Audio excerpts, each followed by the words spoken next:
Good afternoon, everybody. Thanks, Pauline. This is indeed the graveyard shift. I trust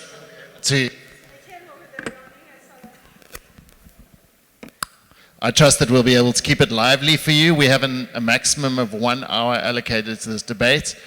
We may or may not need it. We'll see how that goes. But I promise, as moderator, to keep things moving into chair proceedings very well. The motion: we should reject the concept of luxury. It's controversial, but it might not be. We've got passionate people on the panel, or there might not be. Let's see how this goes.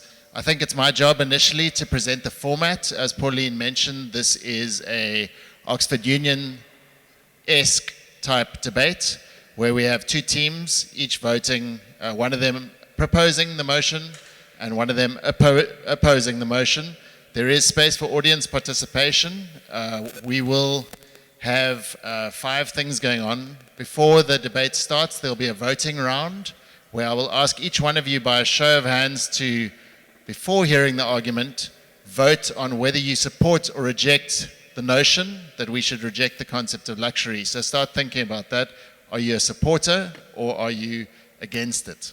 We will then bring on the first team who will be proposing the motion. They have 12 minutes to present a very convincing argument to you. That will then be followed by the second team who will be opposing the motion, also in 12 minutes. We will then move to the floor for all of you. We have 15 minutes in which there will be debate from the floor. You will have 2 options in the audience. One is you can make a short statement. Please keep that to 3 minutes maximum. But if you feel passionate, this is your space. Be passionate, state your case, and remember to debate. So this is a place where we encourage people to say what they think.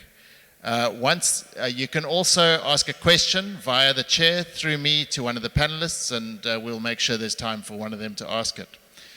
We will then move to rebuttal, where both teams will have 7 minutes each to close their arguments and try to convince you of their position. And finally, right at the end, it goes back to the floor. We will have a second round of voting where you can change your mind. Have either of the teams convinced you to change your mind? And please be open to the fact that maybe they could just do that. That's how it's going to go, and we're going to start in 1 minute. I'm going to briefly introduce, firstly, the team proposing the motion on my right-hand side. Proposing the motion that we should reject the concept of luxury.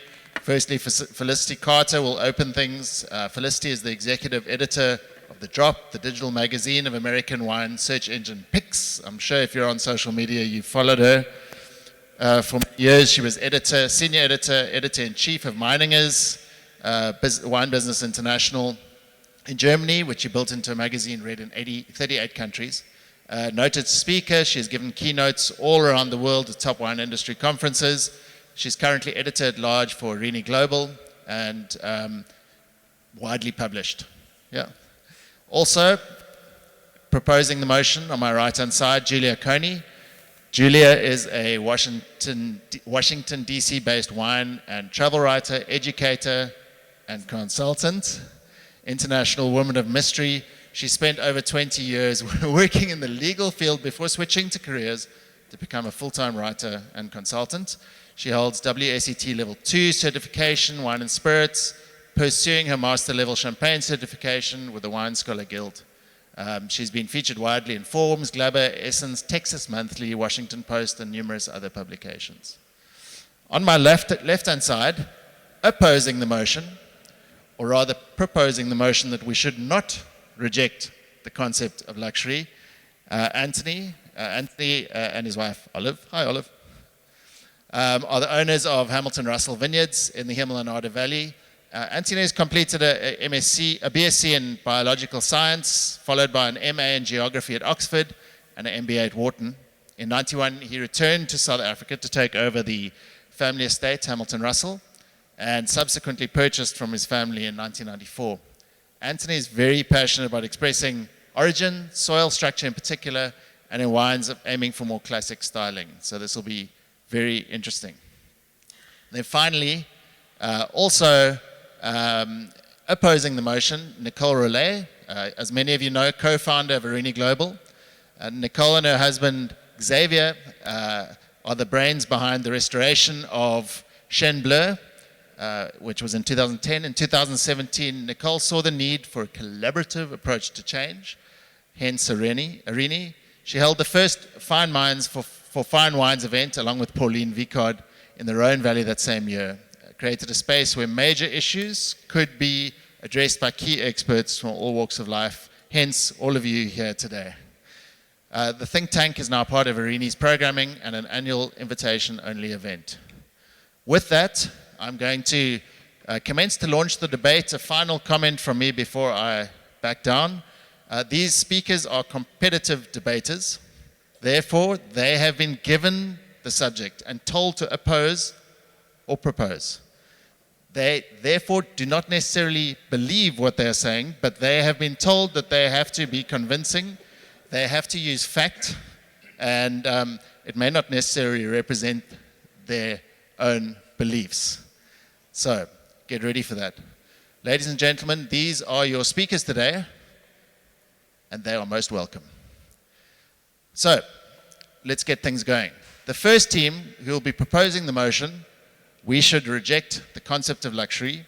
You have 12 minutes. You will get a 2-minute warning. I hand over to, we now look to Felicity Carter, Julia Coney to open the case. We're going to vote. Good idea. So, the motion is we should reject the concept of luxury. Are you counting? If you are in favor of the motion that we should reject the concept of luxury, please put your hand up now. Very high. Nigel, is your hand up? That's a sideways hand, Nigel. Very high, please. It can only get better for you guys. Okay. Are there any abstentions? Jamie, 2, 3. Okay, so we can work out the balance from that. You got it? Okay, so the first team to be proposing the motion, we should reject the concept of luxury. We now look to Felicity Carter, Julia Coney to open the case for the proposition. The way I define luxury isn't by fabric or by fibre or by the amount of gold bits. Luxury is about pleasing yourself, not dressing for other people, said seminal fashion designer Marc Jacobs. In the last couple of years, when I've gone to conferences, I've heard many iterations of this. Luxury is about taking time for yourself. It's about a better quality of life. It's having a warm bath. And this is the kind of bullshit propounded by people who are in favour of luxury. I would like to propose that not only do we reject the concept of luxury, we utterly annihilate it. This is the sort of talk that rich people use when they're saying money doesn't buy happiness in an attempt to stop their minions from asking for pay rises. Luxury is not a warm bath. It is an inessential, desirable item that is unnecessary and expensive. It is about status and class, and it is a means of exploiting status anxiety. If you don't think so, think back to the ancient world and to the Middle Ages, where they had things called sumptuary laws, which was to stop you wearing purple and gold, not because it was bad for you, but because if you couldn't tell the difference between aristocrats and commoners, society would collapse. Luxury has always been used as a form of status marker. To be more precise, whose status are we talking about? Well, the Luxury Council have recently lamented that its core customers, households with income above $250,000 aren't spending as much as they used to. And we know it's about status anxiety because in June 2011, in an experiment done by a psychology journal, they injected men with testosterone and discovered that not only did it increase their desire for status, but they began to hanker after Calvin Klein clothes. And what this means, ladies and gentlemen, is that if you have very fine wine that you are struggling to sell, smear some testosterone gel on the men as they come in and watch the fine wine fly off the shelves. And in fact, We also know it's about status because when luxury producers democratise their wares, it's curtains for the luxury producer. In 2002, Burberry discovered that the chavs, the undesirables, the deplorables in England were starting to wear Burberry goods because Burberry, in order to give everyone a taste of luxury, had started to sell $50 scarves and people began buying them. And as somebody in the Daily Mail said, I know I'm going to be mugged when I walk down the road if I see the Burberry checks. And Burberry began to be dumped. It took 10 years before Burberry could get it back into the hands of the people who mattered. Not the people prepared to pay for it, but this kind of status they were looking for. And in 2018, Burberry actually incinerated $200 million of their own wares to stop it from circulation. By the way, they called it environmentally friendly because they captured the carbon. Luxury only works if it's doing its job of being a class signifier. And in a world of social media, everyone can see the world of luxury and they're meant to see it. This creates demand further down the chain and brands race to create cheap substitutes. The top must change again and now we're in a doom loop of upgrades, copies, waste and destruction. It's been called the velvet rope economy. And to ensure the luxury is true, it must not only be comfortable, it must be seen to be comfortable. So as life at the pointy end of the plane becomes ever more elaborate, life in economy class gets meaner and literally smaller. And to make sure you understand that, you will be walked through business class on your way to economy. In a world of vile inequality leading to social unrest, we cannot afford to have the wealthy flaunting luxury goods on social media. We cannot afford luxury and the social divisions it promotes and the wastes it generates. And here's the kicker, if we get rid of the whole rotten infrastructure, even the people buying it will feel better. This same study done in the Journal of Psychology found that when people immersed themselves in luxury goods, their self-esteem went down because they knew that they were building their self-esteem on stuff. If people truly believe that luxury is a warm bath or time to oneself or sleep in or dressing for yourself, then let's build a world where everybody can have it. And that's not just reject luxury, but the concept of luxury and everything that goes with it.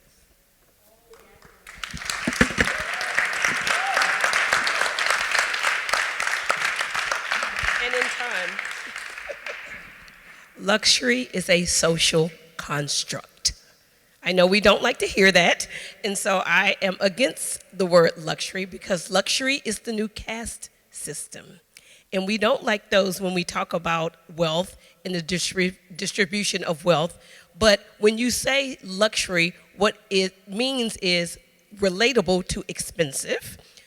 Years ago, there was a champagne house that did not like their luxurious champagne being poured by rappers on women in bikinis.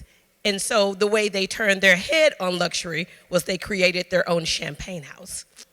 And so now they're able to make money off that same champagne and pour it on whomever they want because they own the brand. And so if we look at what luxury is luxury a car? Is luxury a home? It is definitely not warm baths. And it's definitely not the scarves that people wear around their neck with logos and checks and emblems and symbols. But everyone now is luxurious on social media. You've seen the photos of the celebrities who were on, quote, a private plane, but when it found out, they just took the photo from economy like the rest of us as we passed business class on our way to the small, or I would say the cheap seats. So if we redefine what luxury is or what luxury is not, we can do away with the word, because at the end of the day, luxury was created to be the new social status. And if you don't have luxury, then you are not worthy and you are nothing. So which means you have no self-esteem and you have no money, so you're not luxurious and you're not worthy or deemed worthy to be talked to, spoken to, worked with, or actually have an idea, and you also don't seem to have the class to understand what fine wine could be. So I say we do away with luxury and create a new construct that is based on character and not things.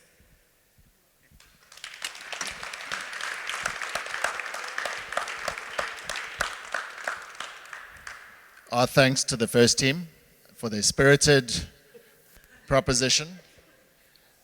It is now time for the second team who will be opposing the motion. We should not reject the concept of luxury.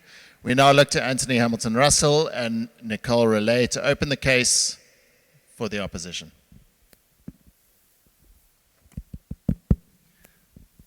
Thanks very much. It's very hard to disagree with a lot of what Felicity and Julia were saying, I must admit. But I think they were talking about the misuse of luxury. And I'm absolutely wholehearted behind them, that there's nothing worse than wealth signaling, trying to pretend to be exclusive, to shut other people out, and using luxury as your methodology. I see luxury as something far smaller, and I'm sorry I had an elitist warm bath on on Sunday, but I took it further. I had a de la Dessette Puy Formé and a crottin cheese, and I read The Spectator in my bath, and I woke up late, and it was absolutely wonderful. And I think that's reasonably accessible.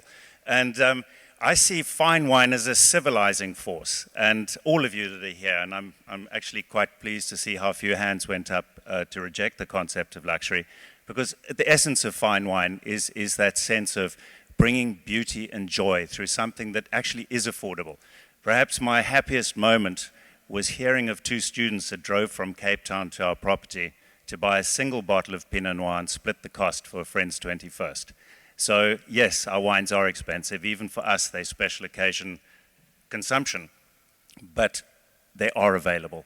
It's not an exclusive thing. And we're not talking about boats in the Mediterranean. We're not talking about limited edition vehicles at great cost. We're talking about bringing beauty to people's lives. I think if you look at ancient man, they talk about human universal behavior. It's a term, a hub. It's hardwired into people genetically to seek beauty, to enjoy beauty. I think it was, 1.8 million years ago, the tools we pick up on our farm made by Homo erectus are things of beauty. They're too big to be functional at times. They're sharp all the way around. They could be made differently and much more simply, but they became one of the few indicators over a period of 1.5 million years of a little possession of beauty. The use of red ochre as adornment and makeup is almost universal from tens of thousands of years back. I think it was 340,000 years ago they found evidence of carving on shells to seek that additional bit of beauty, and shell jewelry has been found as long ago as, let's say 140,000 years back. And that's even just as modern man, Homo sapiens, was really speciating. So it's hardwired into us to love beauty. And to me, life without it would be terrible. It would be Hobbesian. They say life out of society would be solitary, poor, nasty, brutish, and short. And none of us want that. And what we are is, to some extent, all of us in the industry afford an opportunity for so many people to have those moments of beauty. I see luxury as anything that goes beyond the necessity for survival and daily life. We don't want to end up in 1984 only having what's functional and practical. We want those moments of beauty, and our desire for it and surrounding ourselves with it is actually completely hardwired into our genetics. So, I would, and if that doesn't work for you as an argument, we are in Africa. Maybe I can give everyone that votes a free tasting or a bottle of wine or something. we can try just buying votes. It has been done. And not just in Africa. So we can have a go at that. We'll get back to it on the floor and the rest of it, but I personally, look at me for heaven's sake, this is a scarf, I'm sorry. I've broken all your rules.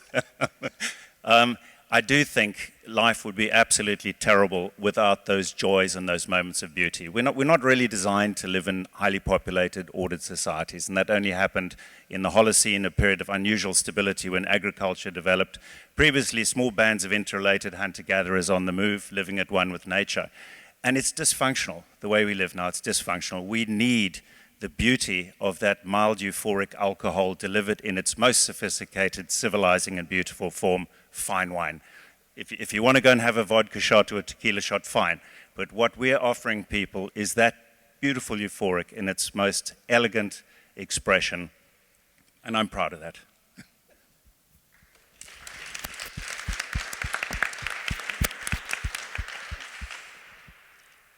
I'd like to follow on to that with a question of that premise. When you suggest the question, do you need luxury? I think they suggests that there's a choice. And actually, going back on this hardwired notion, if you look at the anthropological origins, but also the psychological, but even the neuropsychological need for luxury, it seems to be a non-negotiable aspect of the human condition. In fact, these latest studies have shown that when you wire up people's heads with all those neurons, etc., neurodes, they can actually get your preconscious thoughts. And when they ask them luxury questions, it seems that the things that we think are the drivers for luxury, like showing off that we have something that other people don't have, are actually not as much of a driving force as things like the sound of our voice having weight and things like that. So there are needs that we have that we don't even know we have, and to get rid of those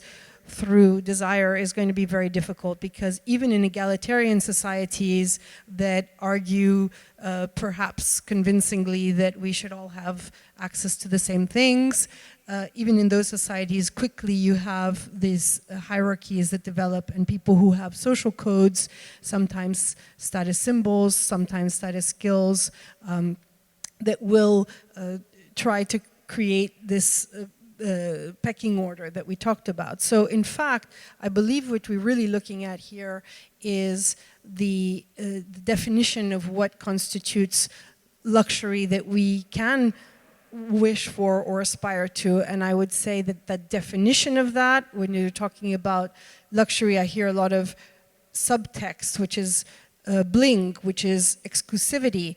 Those aspects of how luxury manifests itself can and should be questioned, but the society has moved on from that. And I would also argue that on the aspirational level that you referred to, you have the aspiration inherent to the human condition to want to create something that's better, to push yourself, and taking away luxury is taking away the desire of man or womankind to try to make something of greater quality, and that implies creativity, and creativity is something that we don't want to really be taking away from people. And if we crack down on the opportunity to push ourselves to create something that's better, then we are taking away something that's inherent to the highest aspirations of the human condition.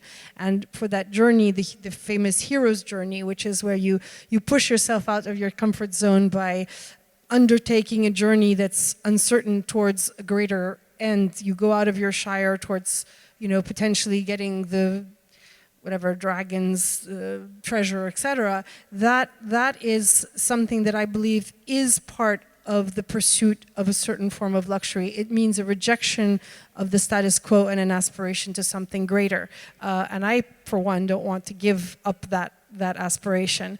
I also think that inherent to this, there's an issue of,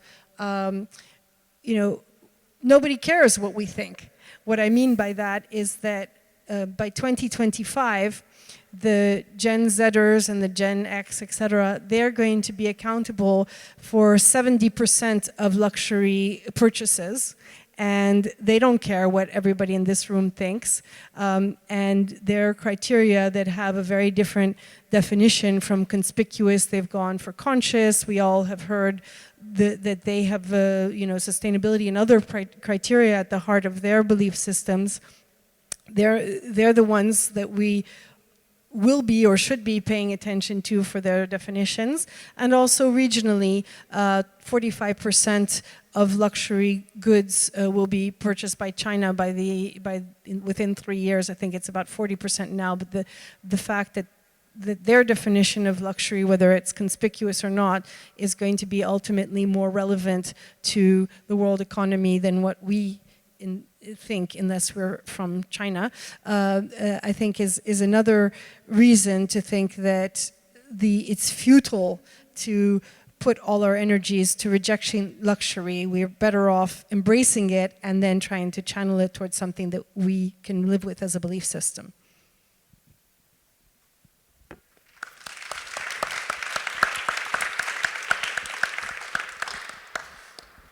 Thank you to both teams. Some convincing arguments there. I hope they've got the grey matter moving and oozing appropriately.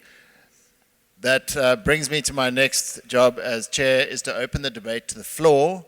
I hope that you are ready to commit. There are hopefully some microphones roving. Are there? Yes, somewhere? Grab one. So just to remind you, we have 15 minutes maximum for the debate from the floor. You have two options for audience participation. One is to make a statement either for the proposition or against it. The second one is a question which you can address to the speaker through me. So I'd like to throw it open right now. Anyone? Mr. Joseph at the back in the VIP section. While we're waiting, any other hands? We have one in front, 2, 3. I love the question, but I struggle with it because, to me, a luxury by definition isn't needed. So how can you need or not need a luxury? And everybody in this room is into wine, which by definition, even at 30 cents a litre at the bulk wine fair in Amsterdam, is a luxury. Because unless you are an alcoholic, you don't need wine. Need, using the word absolutely. In other words, if you actually are worried about food and housing and clothes, wine is low down on your list of how you're going to spend your money. So as far as I'm concerned, everybody in this room, by definition, has to accept that there is a place for some kind of luxury, whether that is a bracelet that we saw on prehistoric human beings. They adorned, as we've said, they did things of one kind or another that we would consider unnecessary. The question really of what people do with luxuries, how they abuse luxuries, whether we don't like the kinds of luxuries that other people have, that's another issue. But the class that we are calling luxury, to me, is something that we've always had and we're always going to have, and wine is a fundamental part of that.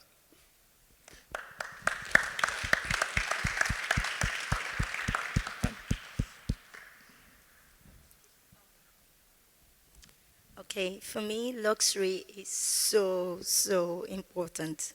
And I'm not talking about luxury of going first class, taking a private jet.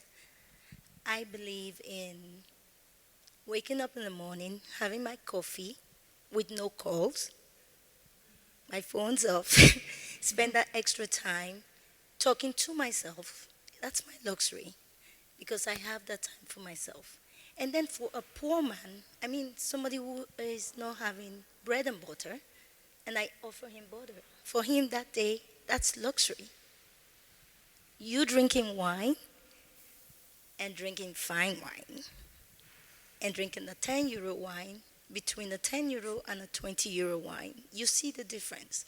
That gives you an extra boost. And it also helps you to work harder. I think it's also a very good way to make people be more aspirational, be creative. Luxury is not bad. We need it. It is something that makes us tap ourselves on the shoulder and say, well done, you did well. I love having ambition, and ambition means I am going to get something at the end of the day. Whatever that thing is, as long as I'm happy with it, that's my luxury. Point.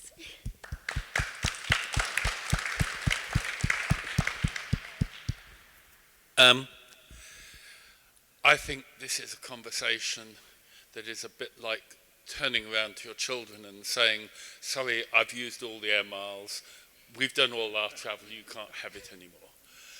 We All of us, there is not one person in this room, I will bet, that has not already in their life had more than their fair share of the human distribution of luxury.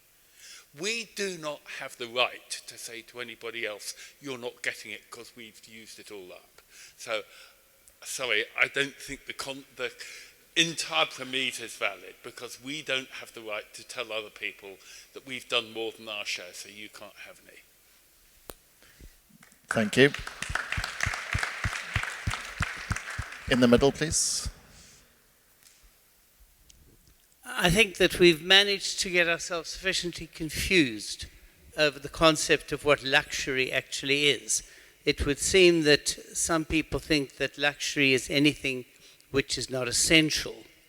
And on that basis, the line from Shakespeare's King Lear, where he says, "Question not the need, our poorest beggar is but rich in health," is an indication that if you want to strip life down to a kind of Stalinist dystopia, then almost everybody has too much luxury by that benchmark. I don't think that wine is a luxury. I think there are luxury wines, and I think there are wines that sell themselves to an audience by purporting to be luxury. So in fact, there's a very simple test, which is that if all wines came to market, God forbid, without any label whatsoever, then you would strip the luxury factor from the wine. If they came to the market with the same price and no label, then it would be purely on the pleasure that they afford and not self-delusion which they promote. I'm assuming that this debate is about luxury in the sense of what we talk about as the luxury goods market. And the luxury goods market, we know, cannot survive without a marketing component which drives people to believe that that is really why they are buying it, that it's selling aspiration in one form or another. And if our generation bought that on the basis of price, and the current generation, the millennial generation, buys it on the basis of sustainability, that's simply your choice of delusion. But the fact of the matter is that if we truly believe in fine wine, we should extract the idea of luxury from it and focus on the quality of the wine itself. Thank you.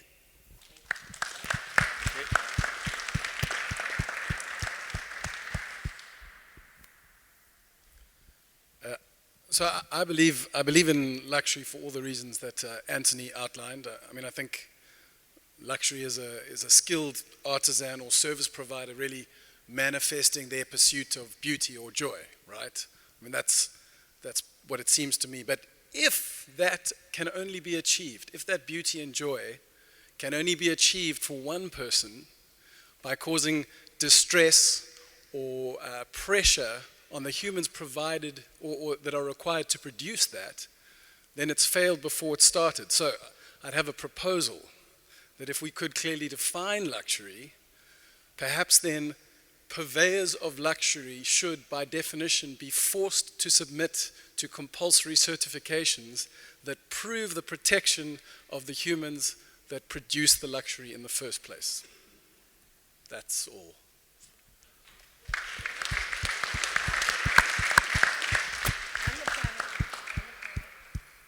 Any further questions? Yes. Mike. Yep, go ahead. So,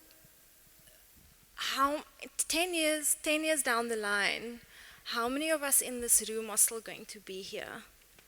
I'm 40, basically. And, 10 years down the line, hopefully I'm still around. But how many people in this room are still going to be around in 10 years, in 20 years? And so when we talk about do we still need luxury, who are we leaving this stuff behind to? And I think this ties into Jono's statement. I think that we need to be very careful again about the definition, about what luxury is. The people that are going to be carrying this industry after, some of us might not be here in 20, 25 years. Those people, do they care about luxury? because this industry is not, I mean, if we think that we are immortal, then, I'm sorry to tell you, it's not going to be that way. And so as we are not immortal, then what is the mortality of this industry at the end of the day? For me, luxury is, it's really a question of beauty and of harmony and of authenticity. Because if we take luxury out of it, it's something that we've added onto what is in essence beauty, and what is in essence authenticity, and what is and hopefully will be in essence harmony. And when there's no more people left in this room, then I think there's going to be a bigger response to the idea of harmony, beauty, and authenticity, more so than the idea of luxury. Thank you. We have time. We have time for one or two more. So I've got a question actually. Is luxury happiness or is it pleasure? Could you direct that question, please? Is that to the panel? We just say both.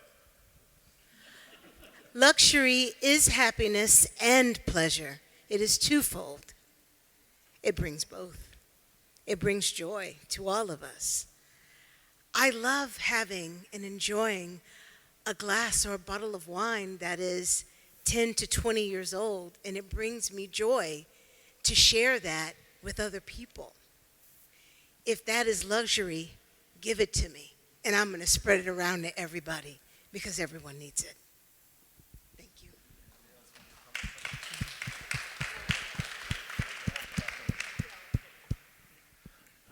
Do you want to say something? Okay, we have time for one more. If anybody has a final comment, question, brief statement. Andrea?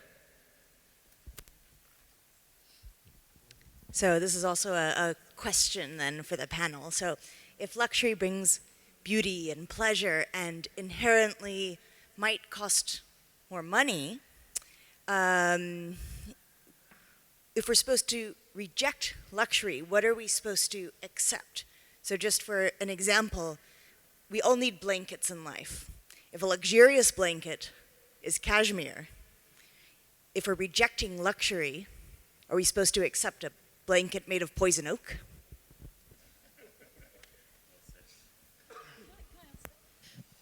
It's an interesting question. One of the first stories I ever did as a journalist was I went to interview a man in Sydney, a tailor, John Cutler, who'd become famous because he'd just sold a coat for $50,000 US. And this was 20 years ago, 18 years ago. And I was like, what is worth $50,000? And so I actually asked him, and he said, well, it's made from vicuna, which is a very rare wool from Bolivia, which is immortal. Unless you burn it, almost anything you do to it, it will retain its shape and its warmth. And it costs, thousands of dollars a metre. It's a protected species and so on. And so to make sure that the coat lasted, he lined it with really top silk, and he used very fine gold for the buttons, and used the top leathers. And the reason that he did that was he said that the coat could last for 150 years. You could buy it, you could wear it every single winter, you could pass it on to your son and your grandson, and over 100, and if you didn't have children, you could sell it at Christie's and somebody would buy it. Now, this used to be the old definition of luxury. When I did a course at Bocconi in Milan, and they said, what's the difference between fashion and luxury? It was a trick question. And the difference was the time scale. Fashion was about ephemeral movement, and luxury was about long-lasting, particularly with leather goods and stuff like that. And so in that concept, the idea that you could have something that would last 3 generations is no longer a luxury. It's actually a really good value for money proposition. But that proposition has vanished. We don't have those goods anymore, except for very small, pockets of people. The modern day luxury thing, I'm listening to this, there is a definition of luxury. The Luxury Council has one, Bocconi has one. The definition of luxury is something that you do not need at an expensive price, that is a status good. Anything like beauty, harmony, aesthetics does not fall in the definition of luxury. There will be time for rebuttal. And in fact, the time is now. So, thank you everybody for your statements, comments, questions, observations. We now move to rebuttal. Each team now has a maximum of 7 minutes in which to present their closing case, either for or against the proposition. So I now look to Felicity and Julia to present their rebuttal speech and close the case for the proposition. I sort of did my rebuttal, you sort of heard it, but you know, I've been listening to all the luxury propagandists in the room, sort of be self-interested about all the things that they personally want to keep in their lives, widening the definition of luxury to the cup of tea in the morning to conceal what they actually all mean, which is you want the bling, because that is the luxury market, whether you like it or not. And by the way, wine as a status good, as a luxury good, which is a separate category from something like fine wine, has also been unbelievably destructive. There have been people in the New World, in Uruguay, in California, certainly in Australia, in Chile, who have dynamited hills, who have laid down helicopter pads so that people can come to their luxury resorts that they've built with winery on the side.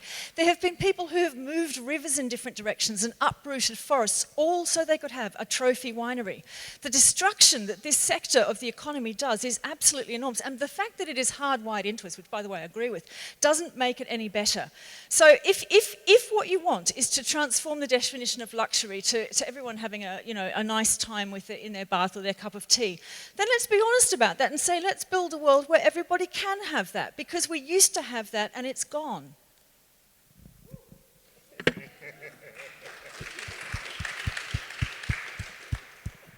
So as you stated, Anthony, we are inherently wanting beauty, but we're not inherently built for luxury. The cells are made to want beauty and creativity, but that is not a luxury. That is an inherent birthright. And so with that, I go to Dana Thomas's book, Deluxe, How Luxury Lost Its Luster. The luxury industry has realigned our economic class system. It has changed the way we interact. It has become part of our social fabric. To achieve this, it has sacrificed its integrity, undermined its products, tarnished its history, and hoodwinked its customers. In order to make luxury accessible, tycoons have stripped away all that has made it special. Therefore, luxury has lost its luster.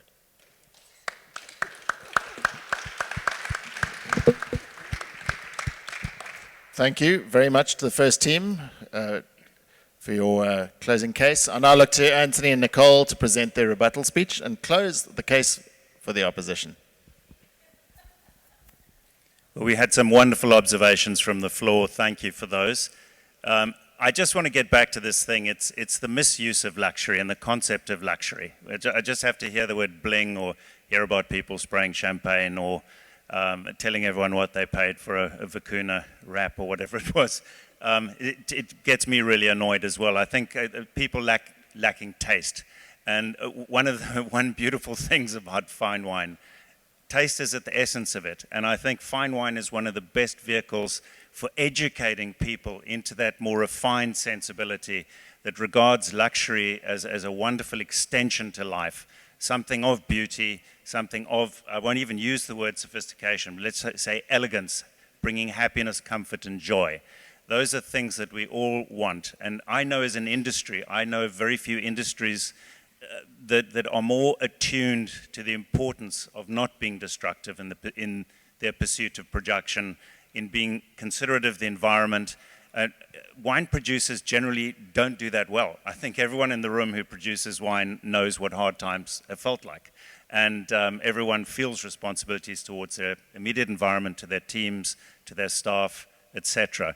I think it's an enormously beneficial industry, and I don't think it's tarnished by the word luxury. I think luxury is tarnished by the kind of behavior you've been describing in certain people. I would also argue that unlike some of the points that were raised, we're not necessarily going into a worse period, we're actually finding ways to democratize certain aspects of luxury that were keeping people out. In particular, a lot of people now can have opinions about taste, making taste. There are, with the help of technology, finally, ways to opine on things. For example, whether you like it or not, in like Vivino or any one of these vehicles, we before had to wait for tastemakers to tell us what we should have, what we should aspire to, and now we can take control of that process like we never could before. And I would also take that further, that even to enjoy fine wine or fashion, there are vehicles now of repurposing things or being able to rent out certain fashion things, again through technology that makes it easier, more accessible. So if you really aspire to going into the party in that Oscar de la Renta dress, you can get one for an evening. If you want to enjoy a bottle of fine wine that you could never afford, you can get people together and share that and pitch in. And I hope that that's going to be a good segue into the Define Fine Wine tasting that we're going to have very shortly, as we can all have a little sip of some of the fantastic nectars from around the world that we can't always afford to open on a Thursday afternoon, even though, as Nigel said, we are amongst the privileged people on the planet.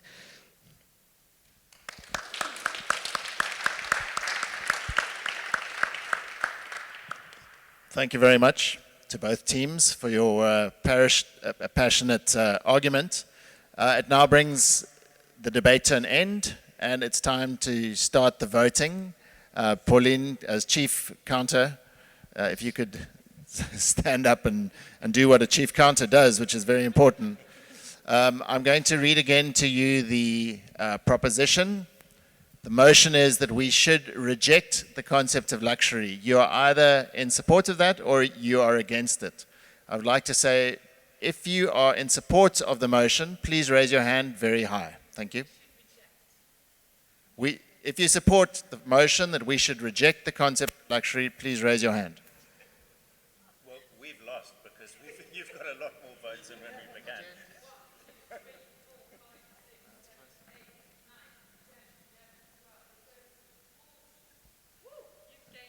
Yes, exactly. We've lost because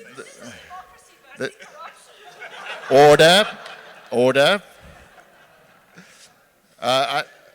There's still the potential for abstentions, which I wouldn't encourage. If you reject the motion, please raise your hand very high. We should not reject the concept of luxury.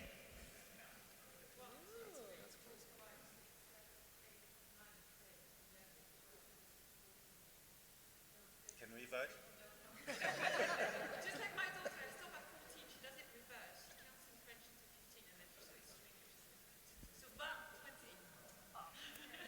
Would you like to call it?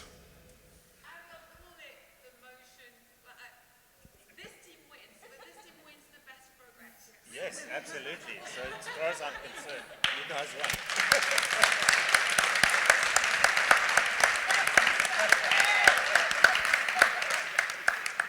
You be the judge. Thank you, everybody, for your participation. Most interesting. Back to you, Pauline.